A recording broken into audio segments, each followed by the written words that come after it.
Bueno, pues vamos ya al grano. Tenemos con nosotros a Eduardo Toraño, que es sacerdote de la Archidiócesis de Madrid y exorcista. Es la segunda vez que nos visita. Eduardo, ¿qué tal? Bienvenido. Muy bien, muy bien. Bueno, es verdad que, lo decíamos antes fuera de cámara, parece que cuando hay una película en la que se habla un poco del demonio, crecen las preguntas, crece la curiosidad, ¿verdad? Sí, pero esta película es distinta de las otras, ¿no? Porque las películas que conocemos, en general, las anteriores que se han hecho, son más del género de terror. Ajá. Esta es una película de reflexión muy bien hecha, es un diálogo entre un poseído y un psiquiatra, y tienen como un contenido, no va tanto a toda la escenografía así de lo más que se sale fuera de lo normal, sino que entra en lo profundo de lo que es la realidad del demonio hoy en el mundo. Que se llama Nefarious. La película fue estrenada hace meses en Estados Unidos, tuvo cierto éxito, ¿verdad? Ahora llega a España.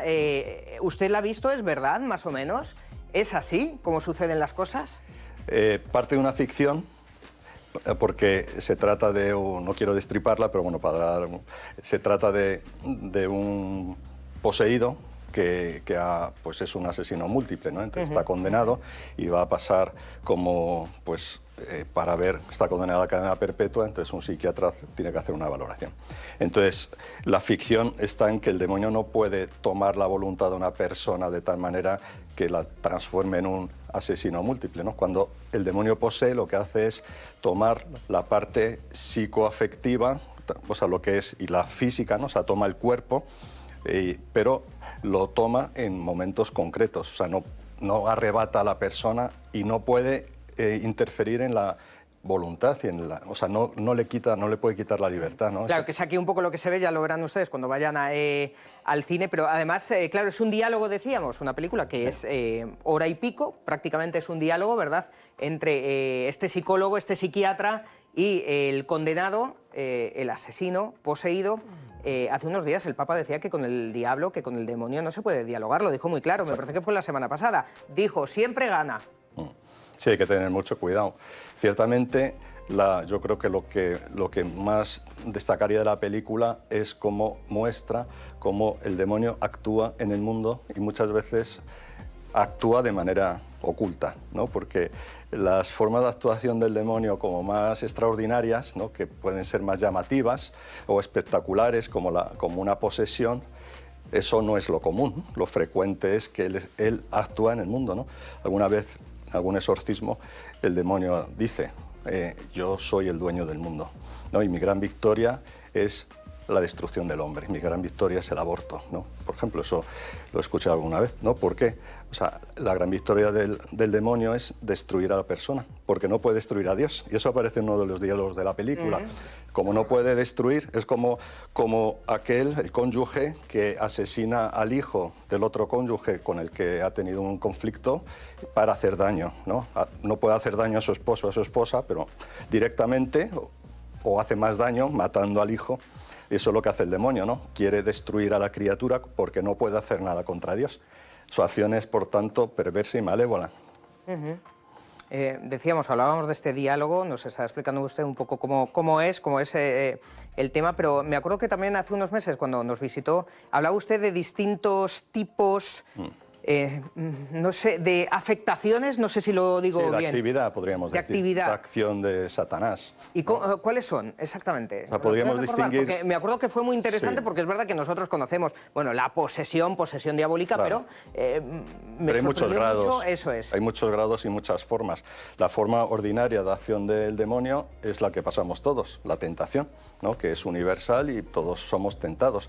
La tentación consiste en inducir al mal, no es un daño directo, pero es como nos seduce para que a través de la mentira y el engaño pues caigamos en el pecado, que es su gran victoria, ¿no?, que nos enfrentemos a Dios y nos separemos de Él. Entonces la acción ordinaria es la tentación. Luego está la acción extraordinaria, que, bueno, tiene distinta terminología. La Asociación Internacional de Exorcistas decidió, ¿no?, y está escrito en un manual, como seguir esta terminología que voy a decir ahora, ¿no? De menor a mayor gravedad, lo menor es la infestación, que afecta a lugares, a objetos o animales.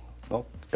O sea, el sentido de esta acción del demonio es perturbar a la persona de modo indirecto, ¿no? A través de sonidos extraños, de ruidos, en fin, de situaciones, de lugares, de objetos maleficados que hacen daño, ¿no? Que ten mucho cuidado con eso.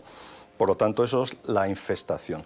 La vejación afecta al cuerpo, de tal manera que uno puede tener una enfermedad, un dolor. A veces una persona que está afectada de esto pues tiene moratones, arañazos, ¿no? Que no tiene una explicación natural. Entonces, si no tiene una explicación natural, un daño físico, pues se puede atribuir a una verdad, una realidad preternatural. Esa es la vejación que afecta al cuerpo, la obsesión que afecta a la mente, pero no al entendimiento, sino a los sentidos internos, que son la imaginación, la estimativa y la memoria sensible. Es decir, el demonio ataca a la imaginación. Entonces entra en el pensamiento, pero no entra en el entendimiento, porque el demonio no entra ni en el entendimiento ni en la voluntad, que eso es el sagrario del hombre.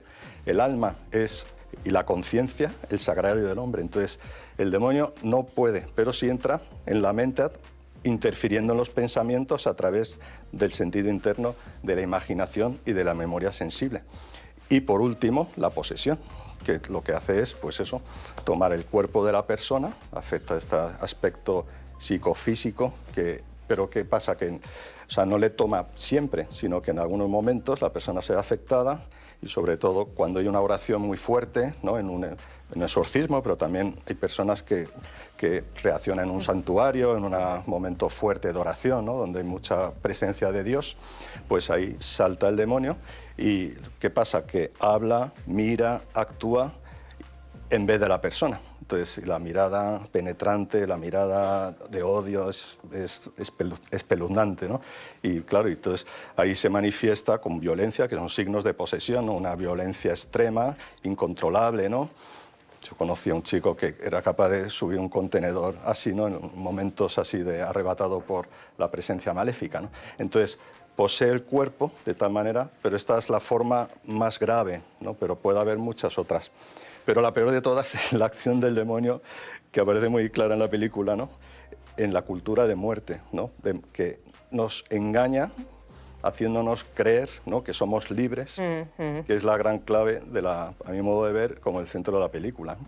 Donde habla, por ejemplo, que cuando Dios creó al ángel, lo creó libre. Y entonces el demonio sintió como esa libertad que le era concedida era una sumisión. Cuando Dios nos hace libres y nos pide que nos sometamos a Él, no por nosotros, porque Él no nos necesita, sino por nosotros mismos. O sea, no por Él, sino por nosotros mismos. Entonces, dice la teología, San Buenaventura, que el mundo ha sido creado para la gloria de Dios, pero no para que Dios no necesita nada fuera de sí mismo, lo tiene todo. Es para que se manifieste su gloria y la podamos recibir las criaturas. Entonces, el gran engaño que viene también en nuestra sociedad actual, ¿no? Desde la modernidad, es pensar que Dios es enemigo de nuestra libertad. ¿Cuál es la puerta de entrada a todo esto, al demonio? Hemos visto antes unas imágenes, se veía tarot, ouija, ¿es esto? ¿Y cuáles otras formas hay? Las vías ordinarias de entrada de Satanás, pues es, por una parte, cuando el esoterismo, el satanismo, ¿no? Son cuando uno acude, ¿no? Y la brujería, la hechicería, ¿no? Entonces, porque uno busca a través de poderes ocultos un beneficio. También uno puede recibir una acción maléfica, ¿no? Por alguna de las terapias alternativas, ¿no? Que son tan comunes hoy en nuestra sociedad, ¿no? Que ciertamente tienen un beneficio, porque el demonio tiene poder curativo, pero cura, o sea, el demonio tiene poder sobre el cuerpo, entonces puede actuar sobre el cuerpo, puede curar una parte de la persona, pero luego ocurren otras cosas, ¿no? Una persona que hizo Reiki, ¿no? Pues fue por un dolor, eso se le curó, pero después su familia se destrozó. O sea, el demonio busca... ¿Esto es un caso real? Sí, es un caso real. Entonces el demonio busca destrozar a la persona, pero claro, como engaña, siempre su estrategia es engañar. Nos muestra un bien como hizo en los orígenes, ¿no? El fruto era apetecible a los ojos, nos muestra algo que es apetecible, nos muestra un bien, no te vas a curar, vas a estar mejor, pero detrás encierra un mal. Por eso es tan difícil, y es lo que pasa hoy, ¿no? Por ejemplo, hoy el aborto se presenta como un bien, un derecho, ¿no? La interrupción voluntaria del embarazo, es un derecho de la libertad de la mujer, ¿no? Que puede, pero está ocultando una mentira, que es la muerte de la vida que lleva dentro, y luego lo más grave, que ya es grave eso, ¿no? Pero es el trauma, o sea, la situación postraumática de la mujer, el trauma que le queda después de haber abortado, ¿no? Entonces, cómo el demonio engaña a través de una verdad, un bien aparente. Sigilosamente, ¿no? Claro. Es al parecer lo que se ve también un poco en la película, ¿eh? Como poco a poco... Claro, o sea, va actuando progresivamente para ir...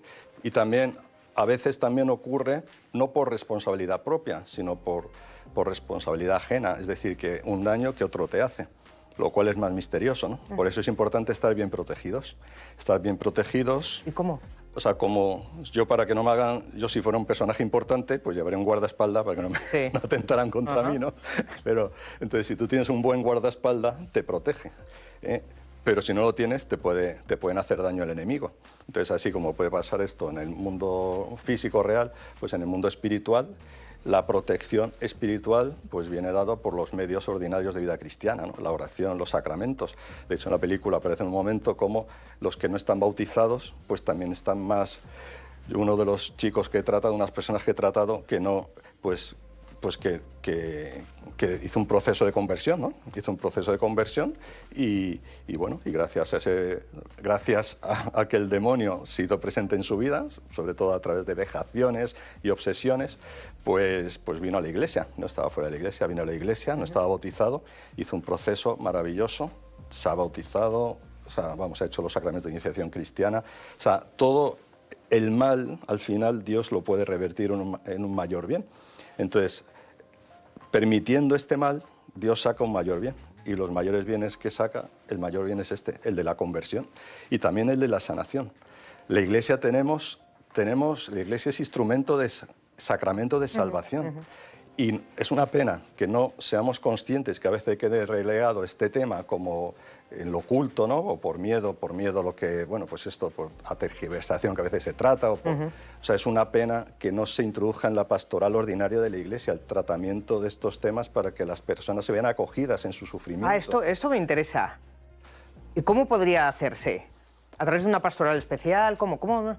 ¿Qué es lo que faltaría? Habría que, en opinión, sí, claro. Entendemos. O sea, todo sacerdote sería como una especie de médico de familia, ¿no? O sacerdote o ámbitos de la Iglesia, comunidades donde donde se acoge a todos. Y ahí el médico de familia intenta tratar todas las cosas, ¿no? Ya lo que se le escapa lo manda al especialista. Entonces el sacerdote, todo sacerdote, sería bueno que estuviera bien formado en esto y que no, como pasa a veces, también se ve en la película, el sacerdote de la película. Sí, es verdad, no deja en muy buen lugar a un sacerdote. Claro, pero porque no hay formación suficiente, a veces hay precomprensiones, ¿no? En que estos temas son demasiado extraños. Tampoco se le quiere dar tanta importancia al demonio, lo cual es bueno, ¿no? Porque la fe es en Dios, no es en el demonio. El objeto de fe es Dios, pero el demonio actúa y hay que tenerlo en cuenta. Entonces, sería bueno conocer bien, ¿no? Estas maneras de actuar del demonio. También que muchas veces, como dice San Ignacio en las reglas de discernimiento de espíritus, el demonio siempre ataca por el punto débil. Entonces, ataca por la herida. Entonces, la tentación entra por la herida, por el punto débil. Y también el demonio actúa. Hay personas que dicen, ¿cómo puede tener esta afectación demoníaca si no ha hecho nada? Y tampoco hay certeza de que le hayan hecho un maleficio. Pues, o sea, hay heridas que son por causa de posibilidad de que el demonio pueda actuar y hacer daño.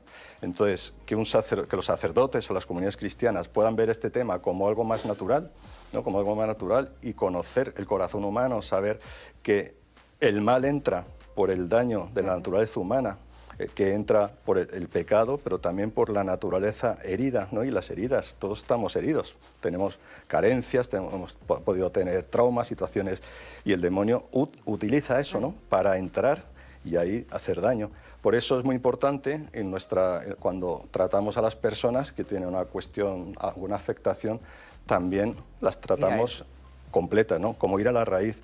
¿No? Y muchas veces, hay una mayor reacción del demonio, ¿no? Explícita, cuando estamos rezando para sanar una herida, incluso cuando estamos imprecándole en la oración imperativa del exorcismo. Claro, está pensando ahora mismo, qué complicado es hablar de esto también aquí en televisión. Imagínense ustedes que es muy difícil explicar las cosas para que las entendamos. Se lo agradecemos a Eduardo. Una última cuestión. Dicha o preguntada de una forma muy así, de esto se sale. Es decir, claro, esas personas... Dios tiene el poder, porque Dios puede sobre todas las cosas. Y lo que pasa que es un proceso, ¿no? Cuando Jesús hacía exorcismos eran signos del reino y era Jesús. Entonces, también era, pues, entonces aparecen los relatos evangélicos como salía el demonio inmediatamente, ¿no? Jesús luego envió a sus apóstoles y los envió a predicar con autoridad, a curar enfermos y a expulsar demonios. Y esto no podemos explicarlo aquí, ¿no? Pero es muy claro, a pesar de algunas exégesis que se hicieron en el siglo pasado, o en el XIX, cómo hay diferencia entre la enfermedad. Jesús distingue entre enfermedad y posesión, y poseídos. Entonces, Jesús curaba, envió a los apóstoles a curar y expulsaba demonios. Entonces, es necesario, ¿no?, conocer bien cómo actúa el demonio y conocer también bien el corazón humano para saber discernir y distinguir. Si hay que, pues si es sanación, ahí el ritual también recomienda consultar expertos, ¿no?, expertos de la mente, expertos del espíritu, para poder hacer un buen discernimiento. Claro, hablaba usted de un proceso, luego estas personas siguen ese proceso, claro, ¿verdad? Acuden a los sacramentos y tienen un acompañamiento, no se les abandona así, eso es lo fundamental, a su suerte. Eso es lo fundamental del acompañamiento. Y de hecho, hay personas que están años en un proceso de liberación y de exorcismo.